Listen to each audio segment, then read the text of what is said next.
everybody, and today I'm going to show you how to solve the Tweezer metal puzzle, because it looks like a tweezer.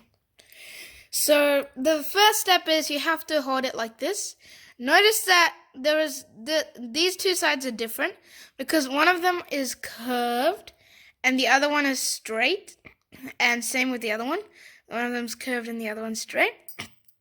So you have to make sure to hold the straight one like on the bottom and the curved one on the top like this. And then what you have to do is you have to turn this to the right, the bottom one to the right, lift it up to the top so this one goes in between that, and then turn it to the right. Wait, if you can't see that, wait, let me just do it again. So it's like this, and you just turn it to the right. And now, now what you do is you can just hold these two hoops and pull them apart.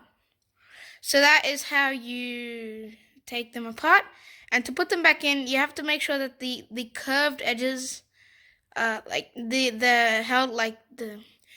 metal puzzle is held like this, and then put this curved one through into that hoop and this one into this hoop, and kind of like that.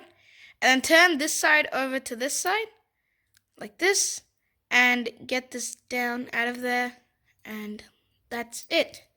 If you like this video, please make sure to hit that subscribe button as well as the like button. And thank you for watching. See you in the next video.